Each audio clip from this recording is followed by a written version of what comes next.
espacio con el maestro Lidio Dominante, Diana Andrade, Rusy Millán y hoy con unos invitados súper especiales. ¿Cómo estás, Lidio? ¿Cómo estás, Diana? ¿Cómo estás, Rusy?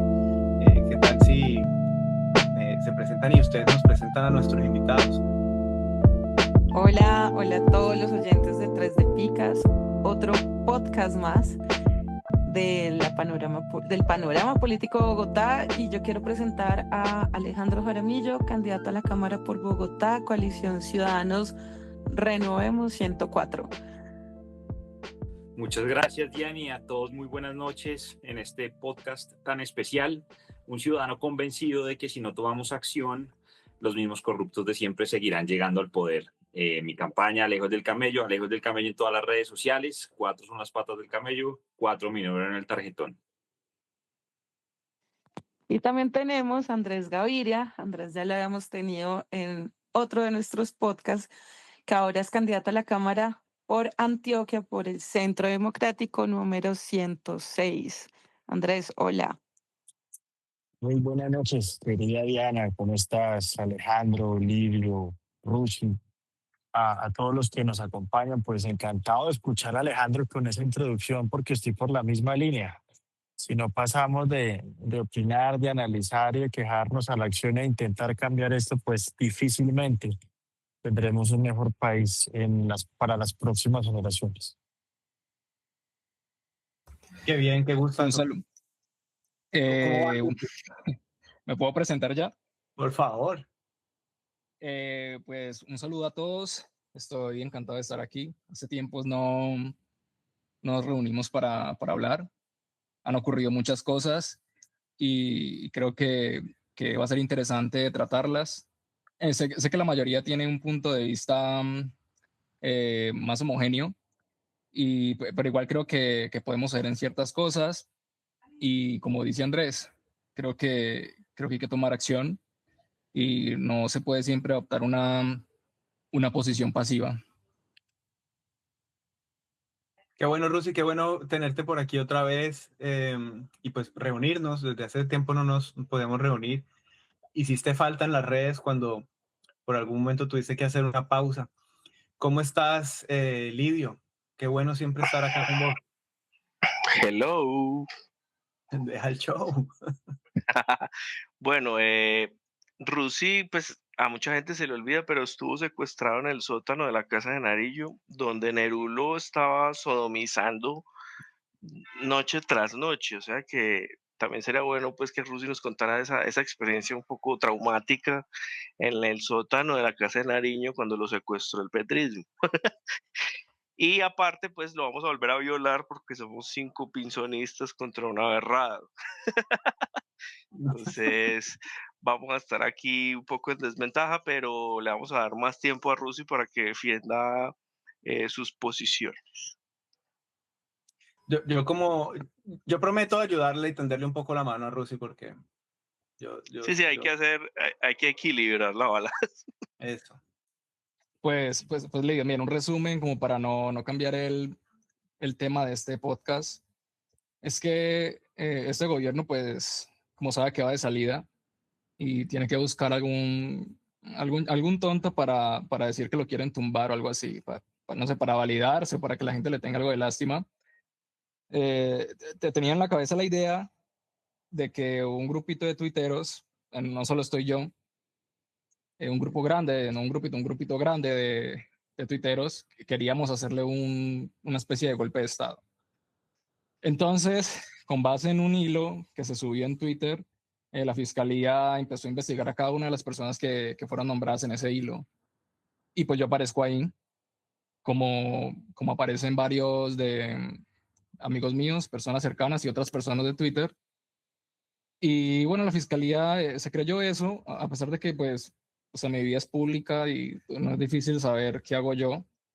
Y durante 2 semanas más o menos, una semana y media, la policía estuvo patrullando muy insistentemente por fuera de mi casa, dándole vueltas a la manzana, grabando enfrente de mi casa y pues yo ya estaba estresado, huevón, porque estaba estudiando y estaba trabajando y pues me gusta hacer las cosas bien, tenía tras de eso tener que pensar en eso y bueno, simplemente me fundí.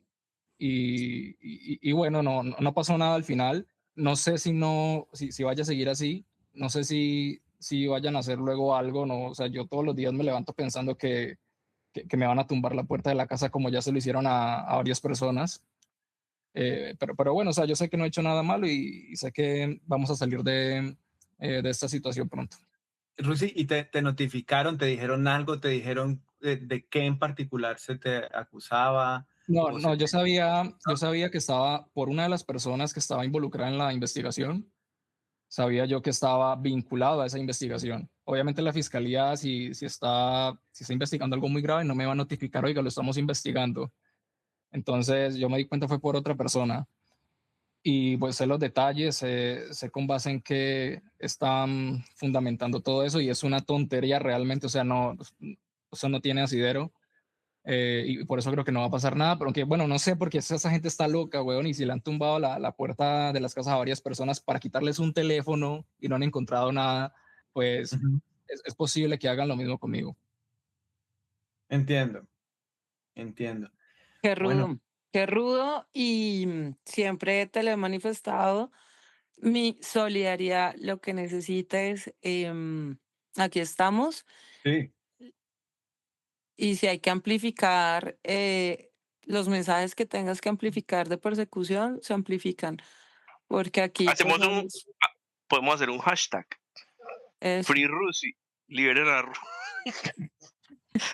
Muchas gracias, yo los aprecio a pesar de que son pensionistas. eh, Podemos hacer hashtags, pero también podemos ayudar con cositas, concepticos jurídicos, vainas, una bolsa cosas. de arroz cuando estés de Bueno, cuenta. el equipo de Abelardo ya está ahí detrás mío Qué para bien, ayudarme. Por ese lado no hay problema. excelente, Bueno, excelente, excelente. No, y es el estilo, ¿no? Es el estilo como... El M-19 tiene un estilo propio de la Stasi de Alemania Oriental. Allá era donde se formaban estos manes del M-19, que además la Stasi formó el G2 cubano. Entonces, ese es el modelo del chavismo colombiano y colombo-venezolano, que es lo mismo, ¿no? Es el mismo, la misma banda. Pero bien, yo quisiera que hablemos con Alejandro y con Andrés. De pronto que arranque Alejandro, ya que Andrés nos acompañó en un podcast anterior. Em, y pues charlemos como desprevenidamente. Hay unos ejes por aquí de discusión que podríamos tener. Obviamente, pues que se presenten, nos cuenten sobre sus propuestas, por qué decidieron lanzarse a, a la Cámara de Representantes o al Congreso en esta ocasión. Eh, pero tal vez como un eje de discusión por ahí puede ser cómo ven todo este tema de las encuestas, cómo ven la lógica electoral, cómo ven estas alianzas o posibles alianzas entre los candidatos presidenciales, cómo ven esa articulación entre Congreso y candidaturas presidenciales. Entonces, pues adelante. Alejandro, para mí es un placer que estés acá. Nos conocemos ya desde hace un tiempo. No esperaba que fueras el invitado de Diana, pero entonces es una dicha que puedas compartir con nosotros y pues, la verdad es que me llama mucho la atención tu candidatura. Me parece que vale la pena que te presentes con todos porque conozco tu trabajo y me ha gustado mucho. ¿Cómo estás, Alejandro? Pues Andrés, muchas gracias por esas palabras. Definitivamente creo que, como Andrés lo mencionaba, si no tomamos acción los ciudadanos buenos, vamos a dejar que los mismos corruptos de siempre lleguen al poder y creo que eso es lo que nos une en este movimiento espectacular que se ha formado alrededor de ciudadanos de a pie cansados de lo mismo. Ciudadanos Renovemos se llama nuestra coalición, donde confluimos barras de fútbol, tenemos comerciantes de corabastos, representantes del sector de la seguridad y del aseo, colombo-venezolanos, representantes de gamers, tenemos también representantes del sector de la propiedad horizontal y personas como yo que no tenemos maquinaria política tradicional ni tenemos alianzas con partidos políticos tradicionales, de forma que creemos que somos un movimiento disruptivo para cambiar la dinámica política Y en lo personal, pues mi campaña se llama Alejo el del camello porque estoy obsesionado con el tema del trabajo. Creo que el trabajo es lo que le permite a la familia progresar, estar tranquila. El colombiano finalmente lo que necesita es poder trabajar y llegar a fin de mes para pagar sus cuentas, y que el Estado no le esté molestando a toda hora como normalmente estamos acostumbrados a ver. Entonces, pues mi lema, donde hay camello hay presente y futuro, porque estoy convencido que el colombiano necesita trabajar tranquilo, y sobre eso varias propuestas que he trabajado, pues de la mano no solamente de este movimiento, sino de un grupo grande de voluntarios que me ha empezado a acompañar para atacar las problemáticas del desempleo, la informalidad, el acceso a la tecnología, que son como los ejes de mi campaña.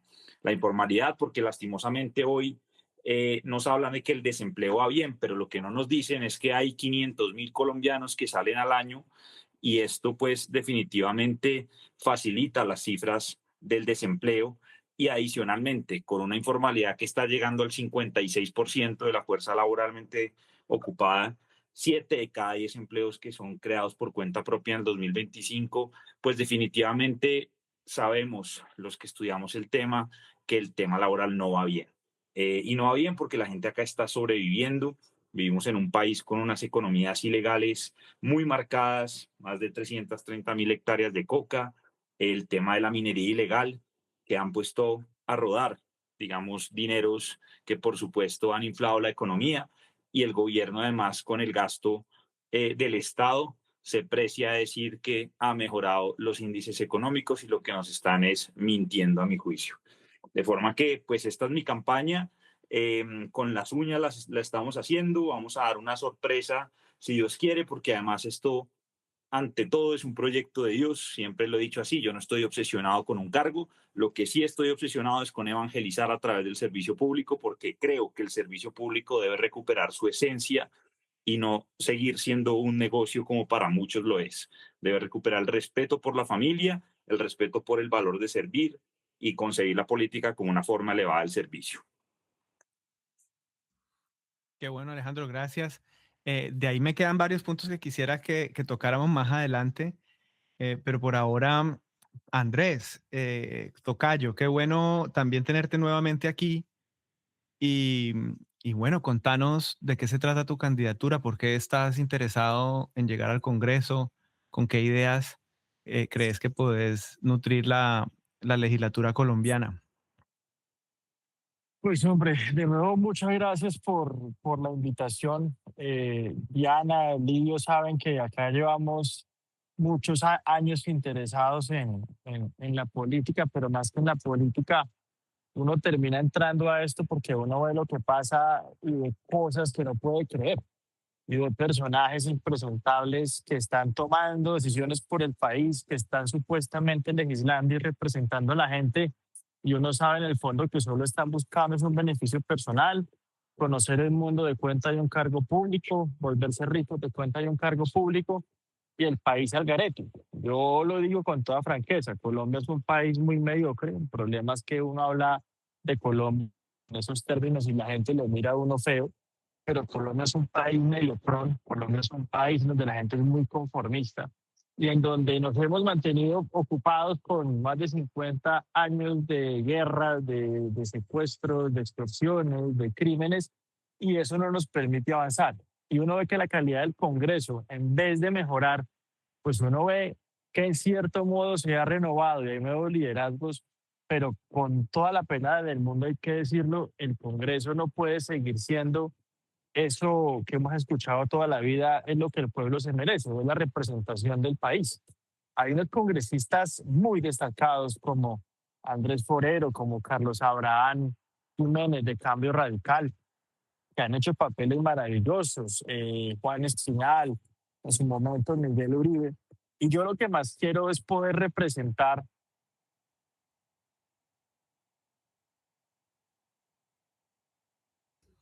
unos años. Estamos atrasados en obras, estamos atrasados en productividad, en competitividad, y sobre todo hemos perdido la vocación de crecimiento, la vocación de mejorarle la calidad de vida a las personas. Y yo termino con esto.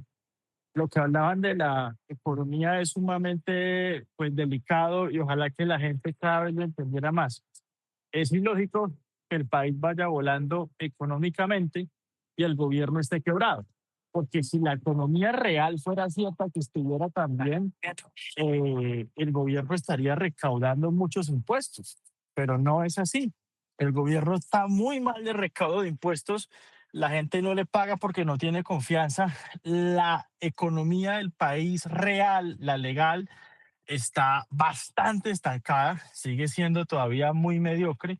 Y fuera de eso, y termino con esto, los efectos de la minería ilegal, que ya lo mencionaba el compañero, del narcotráfico, del lavado de activos. Y hay que decirlo de frente, actividades como las webcams, por poner un ejemplo, y el turismo basura es lo que tienen parado este país. Pero ese 55% de informalidad que lleva más de 10, 12 años, permanente, creciente y perezoso, es el que nos tendría que preocupar, porque si no, este país no va a tener pensiones, no va a tener un crecimiento económico saludable, sostenible y sobre todo no se van a crear nuevas empresas y tampoco van a venir empresas más grandes. Bien, sí.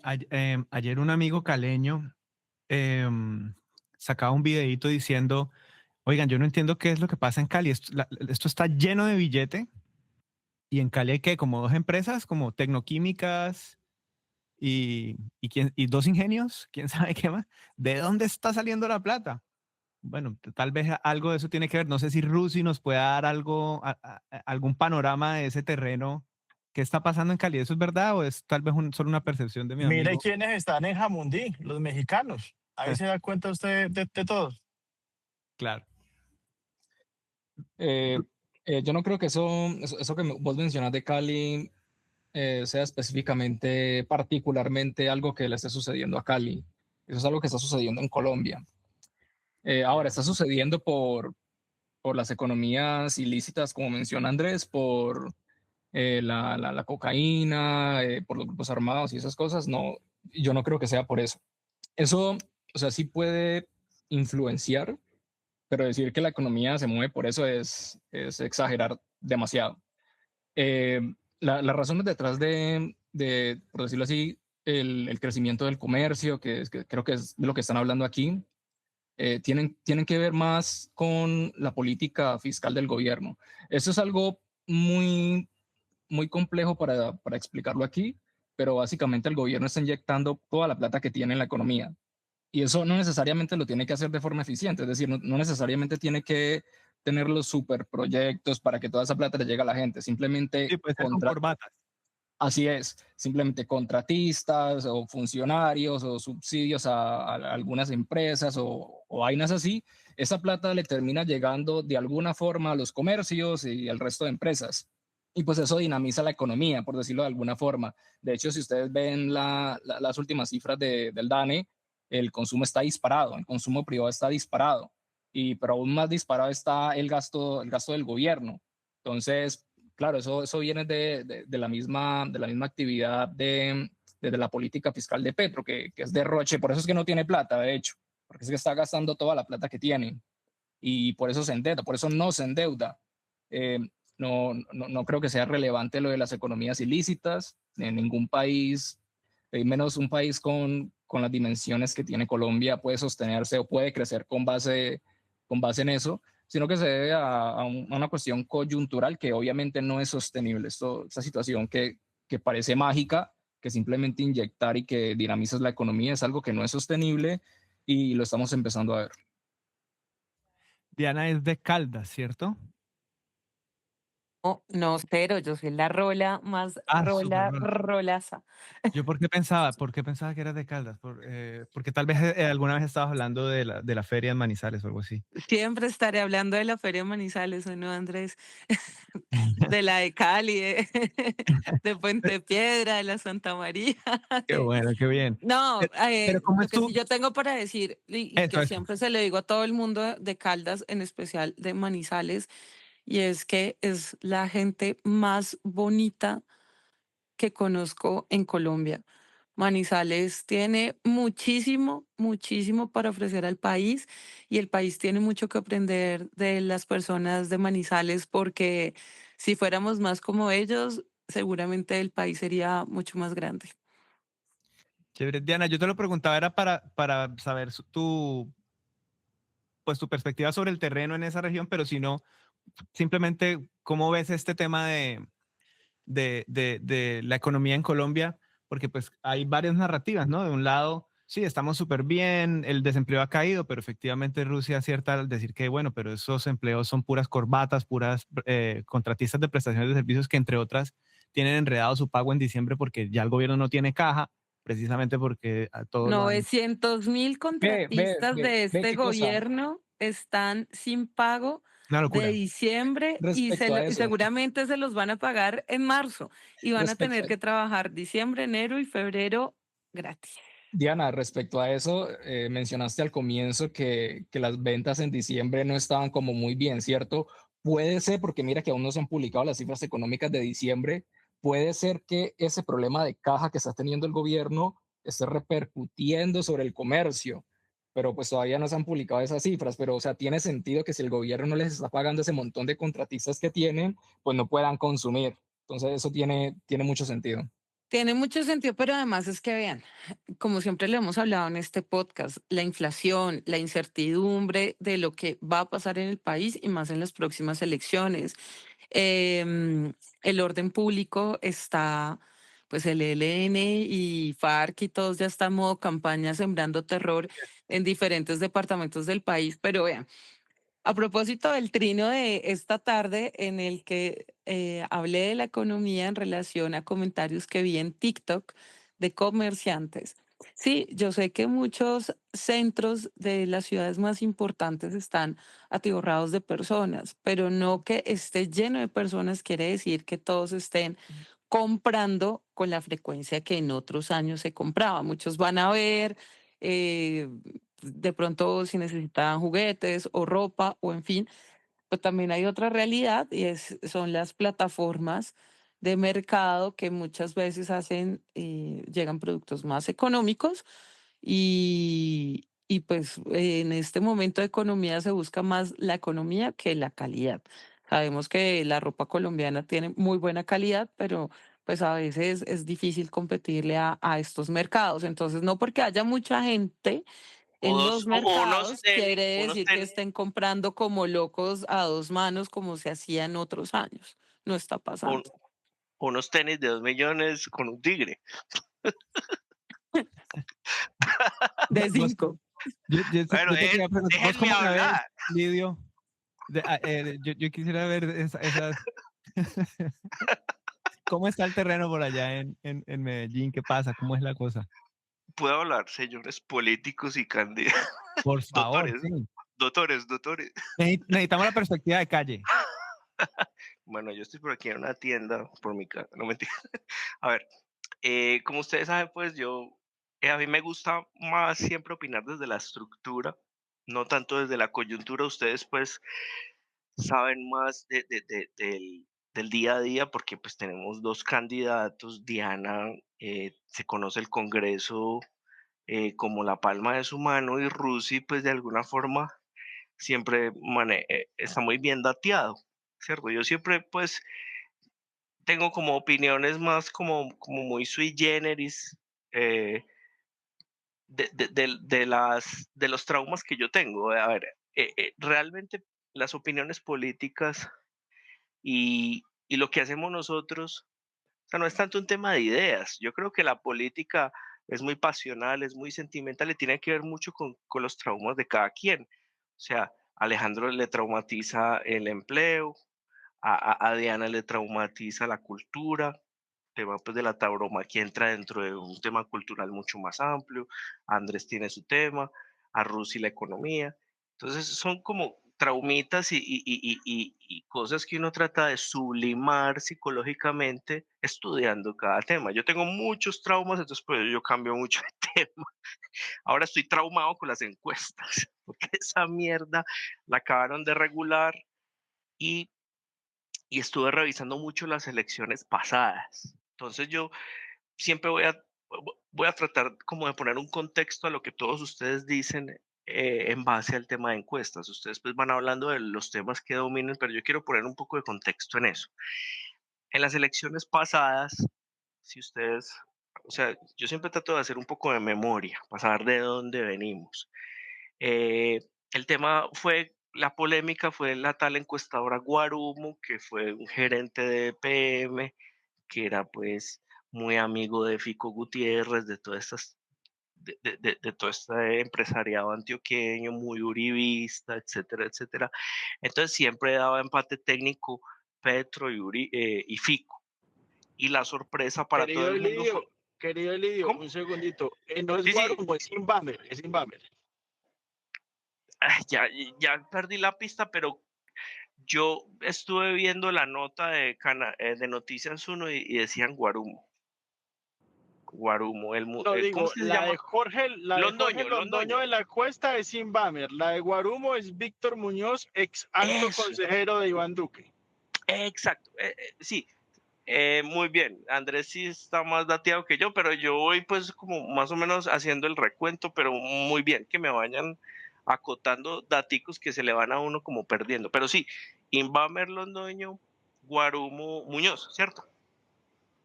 Entonces, Así es. ¿qué pasaba? O sea, es que el tema de Rodolfo Hernández, eso no se ha terminado de asimilar.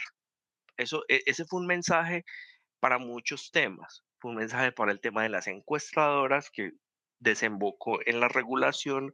Eso fue también un tema para la derecha. La derecha todavía no ha asimilado que eso fue un voto protesta, que la gente no quería a Petro, pero tampoco quiere uribismo.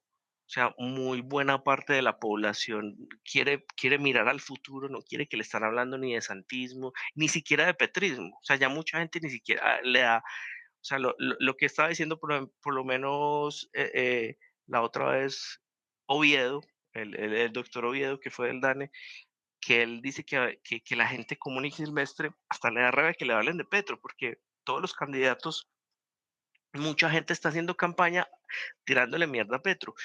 Y eso sirve para un diagnóstico en una columna de opinión, en estos programas así que estamos haciendo de análisis político amateur, pero para ganar una presidencia, para levantar votos, no sirve tirar mierda. O sea, hay que venderle a la gente esperanza, futuro, propuestas. O sea, a la gente hay que animarla, ¿sí o qué? Entonces, ese voto de Rodolfo Hernández simboliza eso y mucha gente todavía, o sea, eso no se ha entendido. Entonces, gracias a eso, o en base a eso, fue que terminó la ley, que ya no se pueden tener, o sea, lo que hicieron fue subir la vara y por hacer bonito hicieron feo, porque entonces, ¿qué pasa?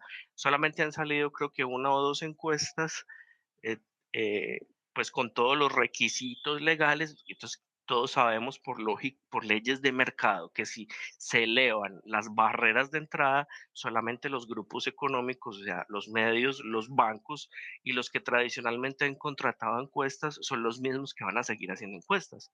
Si una empresa mediana, pyme, digamos, un grupito de gente quiere hacer unas encuestas bien hechas, pero si se sube la vara, eso siempre va a favorecer a los ricos, o como siempre se hace en el empleo, subir la vara con prestaciones sociales una encima de otra, eso solo beneficia al pequeño grupito sindicalizado. Entonces, bueno, eso por ese lado, que todavía no se entiende muy bien Paloma cómo apoyó eso. Bueno, pero siempre el Centro Democrático, pues hemos sabido que hay un analfabetismo económico histórico, no solo económico, hay muchos temas, pero bueno, entonces yo trato de poner eso en contexto. Otro temita, con el tema de las encuestas, los únicos datos que han sido, por lo menos históricamente, comunes denominadores y que no han variado, son, o sea, esto es parecido a la teología.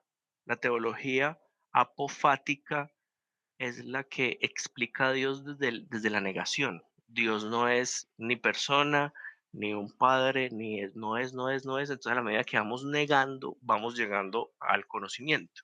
Y la teología catafática es la que le da atributos a Dios. Dios es omnipotente, omnisciente, entonces, ¿cierto?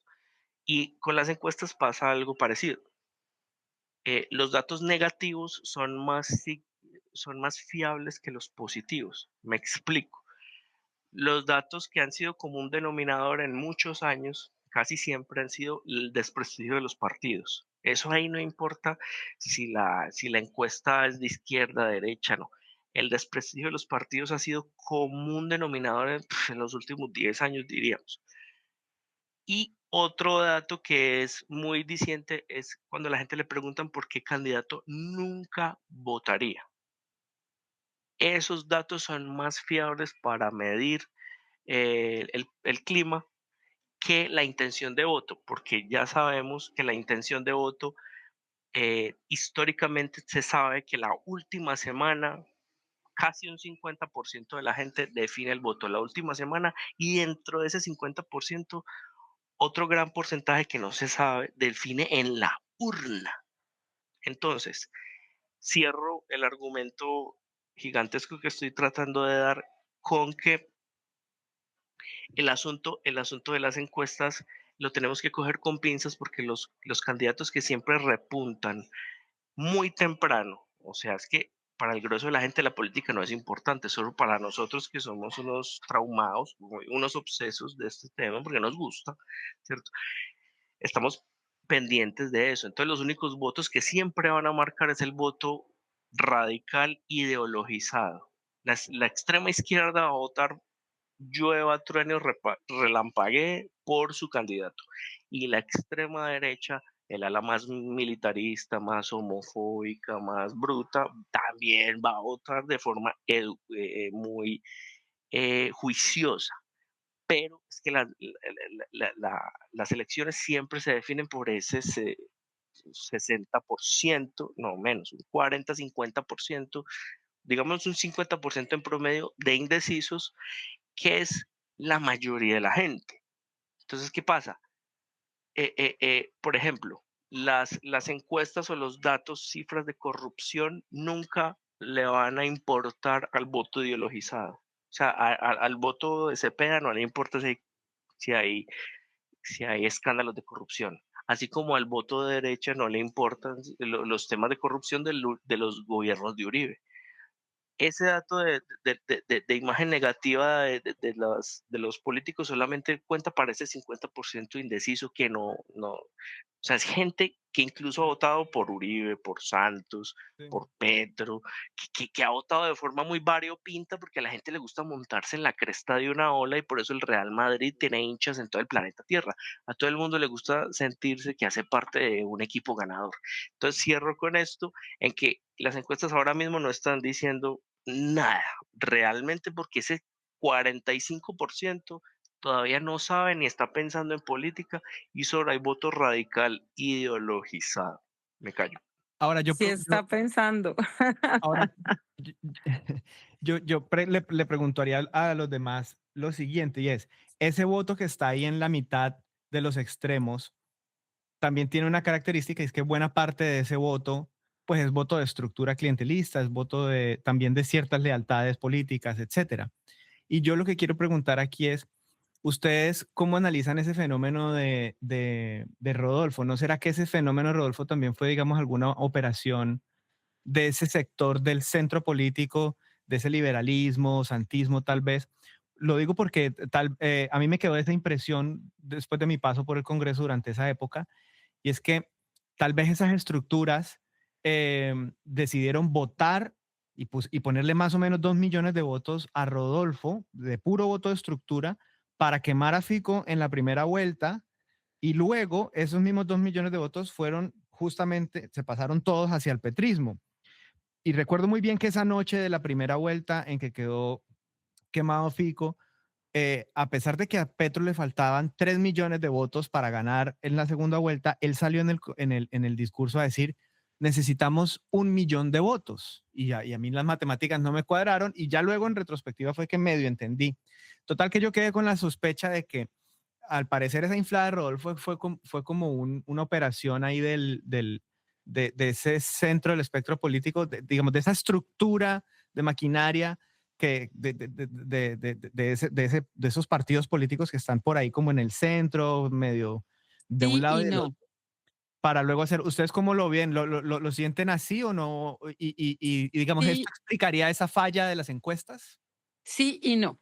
Yo, Ok. yo quiero intervenir primero, y es que de lo que dijo Lidio, en mucho tiene razón, y por eso las personas poco se fijan en las encuestas en el nivel de favorabilidad y desfavorabilidad.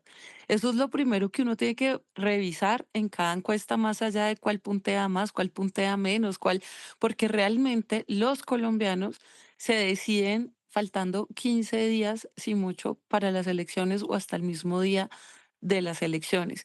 Entonces, ese voto, ese icono de por quién nunca votaría es supremamente importante a la hora de analizar una encuesta. Y el segundo es la favorabilidad y desfavorabilidad. Lo segundo es, vean, los colombianos, para nadie es un misterio, estamos mamados de la política, de los políticos y lo mismo de siempre. Muchos que le votaron a Petro con la esperanza realmente de un supuesto cambio, hoy están como la novia dolida porque le pusieron los cachos. Entonces, cuando a uno le ponen los cachos, uno dice, todos los hombres son iguales, es que Pepe me puso los cachos y Juan también, entonces ya no creo en ninguno. Así está el colombiano en este momento. Pero otro factor, que fue un factor que sí le jugó mucho a Rodolfo, y vean, se los digo, también le jugó mucho a Eder en su momento, es que los políticos, la clase política, no estaban con ellos. Es decir, eh, el grueso de los partidos y de los congresistas estaban o con Fico o estaban con Petro. Con Rodolfo estaba la base, porque la base va a donde se siente como que hay menos triquiñuela por lo general. Por supuesto, también le metieron mano a la campaña de Rodolfo y como siempre se los he dicho, 20 días, 15 días antes de las elecciones en campaña Fico empezamos a ver cómo ya ni siquiera contestaban la llamada porque empezó el run run de que si Fico llegaba a segunda vuelta ganaba Petro, pero que si ganaba Rodolfo, le ganaba Rodolfo a Petro y entonces ese run run se extendió como pólvora y muchos de los que estaban con Fico decidieron votarle a Rodolfo en segunda vuelta. Eso es una realidad. Pero entonces, em, ¿En segunda o en primera? Porque en segunda, en, digamos, prim- en eh, primera vuelta, perdón. Y en segunda, pues siempre le hemos dicho, muchos se abstuvieron de votar porque como no era el de ellos, que es lo que hemos dicho hace meses aquí con Lidio y con otros, que capaz que hay unos que están tan radicalizados en sus candidatos que si fuese otro el que llegara a segunda vuelta, o le votan a Cepeda o dejan de votar sencillamente porque no es su candidato. Así lo vimos hace 4 años, lo hemos hablado aquí un montón de veces y así va a volver a pasar y por eso el radicalismo es lo que más yo estoy atacando en estas elecciones porque no están pensando en país. Acá no necesitamos un culto a nadie, acá nosotros no necesitamos un Dios porque no existe un candidato que sea Dios y el cuentico, y vean, también ya todos estamos muy grandes para que solo nos metan el cuento de que van a meter preso a Petro. No metieron preso a Samper, no metieron preso a Uribe, no metieron preso a Santos con Odebrecht, no lo van a meter al preso y déjense de cuentos absurdos y dejen de creer en todavía en cuentos de hadas, porque hay cosas que no van a pasar. ¿Por qué? Porque así es el sistema de nuestro país. Ah, que para que pase tiene que llegar un nuevo Congreso, sí, pero eso no es facultad de un presidente, porque un presidente, por más que quiera, no maneja el judicial. Entonces, mm, son muchas de bueno, las realidades que están pasando. Quiero escuchar a los otros.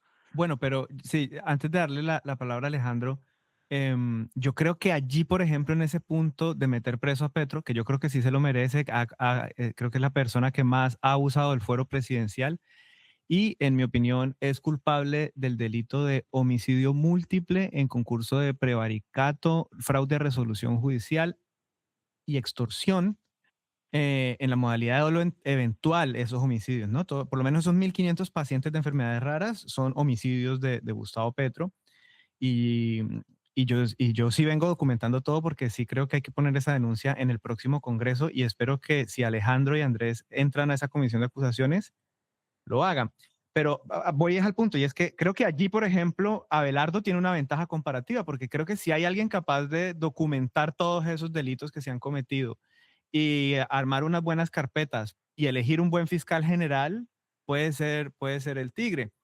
Em, ¿Cómo ve Alejandro esto? Pero sé que él además había levantado la mano antes, probablemente para hablar del tema de encuestas, etcétera. Eh, entonces no quisiera desviar tanto la discusión.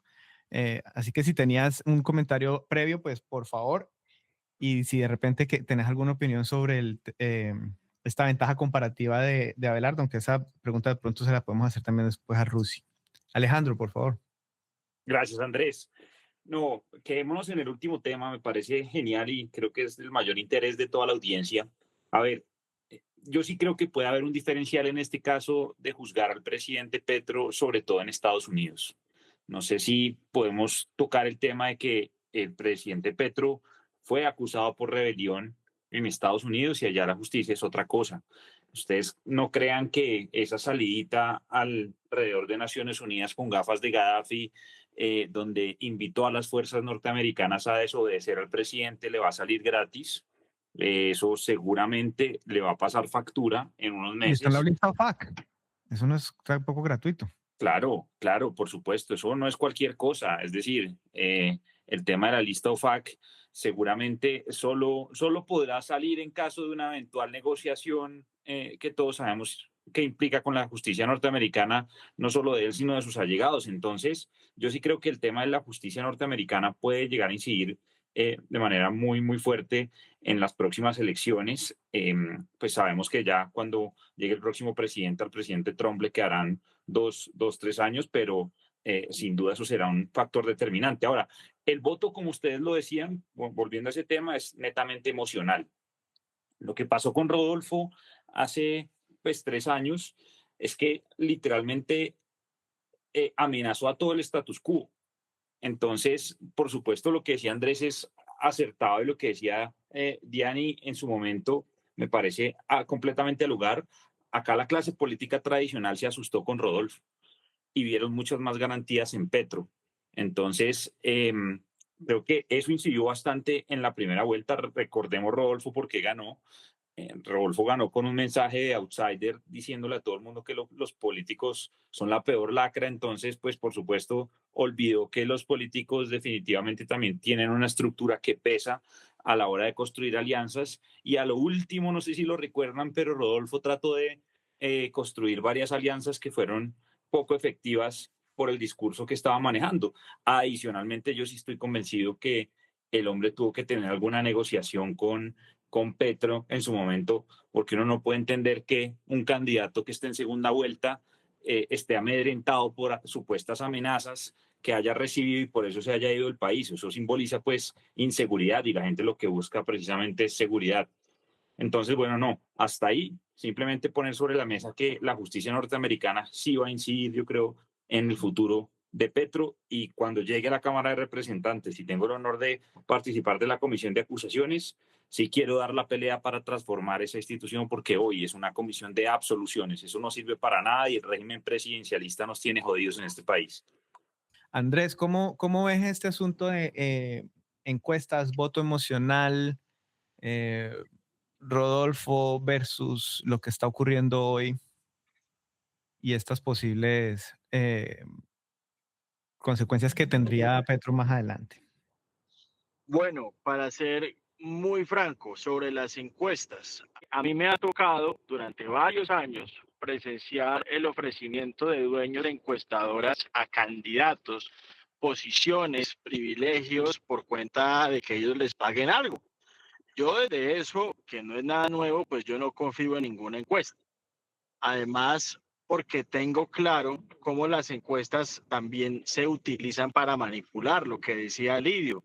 Si un grupo económico o un sector quiere invisibilizar a alguien o a otro lo quiere volver viable, así no lo sea, pagan una gran encuesta, le ponen unos puntos de más y al otro día la sensación es de que ese es el gallo o esa persona es viable o con ese hay que estar. Entonces las encuestas son más poderosas que los medios de comunicación en una campaña porque terminan, insisto, invisibilizando o volviendo viable a cualquier candidato. Segundo, hombre, sobre el tema de la clase política, yo quiero hacer un apunte y es, a mí me dicen en la campaña, hombre, pero es que usted cómo está compitiendo, cómo va a competir con personas que tienen 5.000 millones de presupuesto para la campaña, que tienen alcaldes, concejales, diputados, que es el del gobernador, que es el de este. Yo les digo, si no nos metemos en esto, si no nos arriesgamos, eso jamás va a cambiar. Y lo que decía Alejandro es, hay que evangelizar. Tenemos que convencer a las personas que no es conveniente que vendan su voto, que lo regalen, porque es que la elección del Congreso es más importante que la elección del candidato presidencial. Si escogemos un mal Congreso, de nada sirve tener un buen presidente.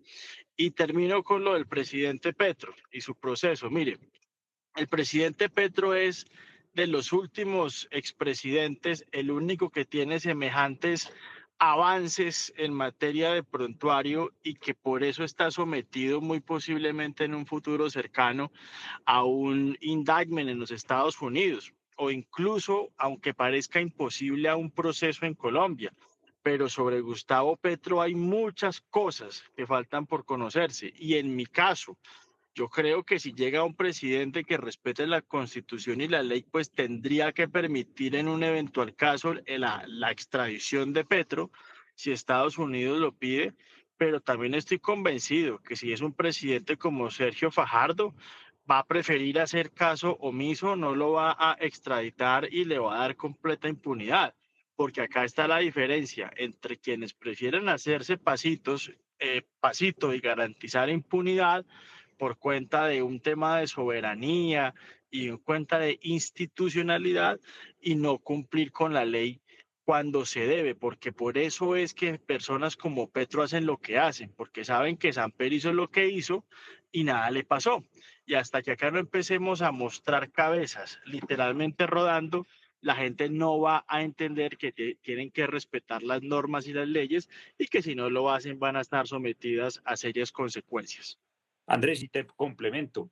La primera vez en la historia que un ministro de Hacienda y un ministro del Interior van a la cárcel en el mismo gobierno. Eso ya es muy diciente. Sí, y digamos que Ustedes se soberanía imaginan, ustedes se imaginan qué pena que en una semana a Duque, que no es de mis afectos, le hayan metido 2 ministros a la cárcel y esa misma semana anuncia un 5 por 1000. ¿Ustedes se imaginan qué estaría pasando en Colombia en este momento? Sí, no, pues sin duda Daniel Coronel no se pondría a hablar del uniforme de Maxwell en el año 2000. Pero, y además, este tema de la supuesta soberanía y la institucionalidad, muy entre comillas, y a la manera de pretexto para en realidad ocultar pues las verdaderas razones de algún encubrimiento de ese tipo en favor de Petro, que serían pues por supuesto lealtades políticas, etcétera, porque la gran verdad es que eh, desde el punto de vista, digamos, estrictamente de justicia y de lo ético, pues por supuesto que habría que hacer que Petro pague por los delitos enormes que ha cometido. Pero además desde el punto de vista, digamos, ya político y estratégico, lo mejor que podría ocurrir es extraditarlo y mientras se extradita, tramitar aquí las causas penales que también tiene que enfrentar para que cuando llegue, pues tenga que pagar cárcel acá. En ese sentido, bueno, eso por un lado. Por el otro, el tema de las encuestas y cómo manipulan la opinión pública. En Estados Unidos también se vio esto en la última campaña presidencial y es que ponían a puntear mucho a Kamala Harris y al final las encuestas demostraron no estar ni cerca de lo que había ocurrido. También pasa mucho precisamente en Colombia porque, entre otras, varias tienen muchos problemas metodológicos, por más que tengan renombre y pues más con la información que Andrés nos está dando de cómo venden las encuestas al mejor postor. Pues uno ve, por ejemplo, que dentro de esos problemas metodológicos hay unos muy fundamentales, como por ejemplo no cumplir ni siquiera con la ley de los grandes números de la estadística, que te dice que como mínimo una muestra tiene que tener 245 personas para ser mínimamente representativa del universo que pretende representar. Y nosotros vemos en estas encuestas muestras de 1.000 personas que cuando se distribuyen en las diferentes regiones, pues vemos que hay regiones en donde ni siquiera le preguntan a la gente o regiones en donde no se alcanza este número mínimo de 240 y tantas personas. Entonces ahí ya hay un problema metodológico gravísimo. Muchas encuestas también son telefónicas y entonces, por lo tanto no se cumple el requisito de aleatoriedad.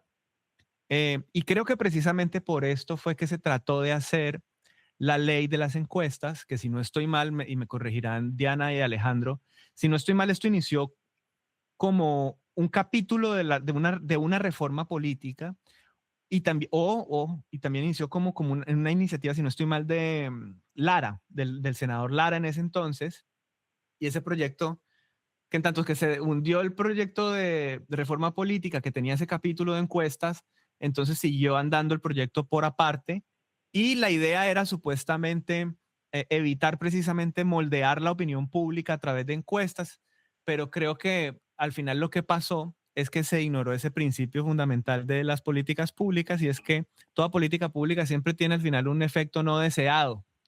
Y entonces pareciera que terminó siendo peor el remedio que la enfermedad, porque hoy, como nunca antes, pues después de una abstinencia de encuestas de no sé cuántos meses, salió la primera y se transformó por completo el panorama político y tuvo un impacto de eso grandísimo. Yo quisiera saber, pues, qué piensan de este efecto inesperado. Pues todos ustedes. Milán, Milán yo se los no ha puedo, hablado. vengan, pero espere, yo no soy de meter la cucharada, ustedes lo saben, pero yo sí quiero dejar una vaina acá. Hágale. Y es, hombre, es una pregunta o una reflexión que yo trato de hacerle a todo el mundo en redes sociales. Así suene muy puritano esto, pero hay que hacerlo. ¿Cómo carajos un congresista recupera 7.000, 8.000, 10.000 millones que le meten a una campaña si obviamente no es con el salario? Pero 7.000 y 10.000 son de Cámara, una de Senado. Exacto, no, pues exacto. Y yo digo, y la gente luego va y se queja de la corrupción, luego va y se queja de un montón de vainas y terminan acolitando esto. Entonces, a ver, acá el señor Bonilla y Velasco pueden ser muy bandidos y lo que sea, pero el problema es que si siguen eligiendo un Congreso que se dedica más a la extorsión, muchos de sus miembros, que a legislar para el país, acá estamos jodidos, absolutamente jodidos. Y la gente, y lo voy a decir sin taparme, hay unas regiones en Colombia que el voto solamente se mueve a través del dinero, de los contratos y de la extorsión. Acá hay muy pocos departamentos que votan mayoritariamente con opinión, y a mí sí me preocupa mucho la elección de Congreso, porque como vamos, la izquierda o esta gente, por lo menos que es más un cartel delincuencial, va a terminar eligiendo 20 senadores, un poquito más, un poquito menos. Pero el problema no son ellos. El problema son los que van y se venden, que terminan haciéndoles mayorías, que se salen, que se quedan en el baño o que rompen un quórum. Diana sabe perfectamente de eso. Con esos es que hay que tener cuidado. Es completamente inviable que una campaña cueste tanto, pero las propuestas de las reformas políticas también son peores. Por ejemplo, usted se imagina donde con este gobierno se hubiera aprobado, o incluso antes, se hubiera aprobado esta propuesta de que la financiación sea 100% estatal. ¿Usted se imagina, Petro? ¿Será que sí le pagaba a los partidos para que hicieran su campaña? Pues yo lo dudo muchísimo. Por ahí esa opción también era bastante peligrosa, porque imagínese, Petro, si así como ahoga y asfixia a las EPS y destruye el sistema de salud, ¿cómo será dándole los recursos de campaña a los partidos políticos para que financien sus campañas solo con recursos estatales? Eso también sería bien grave.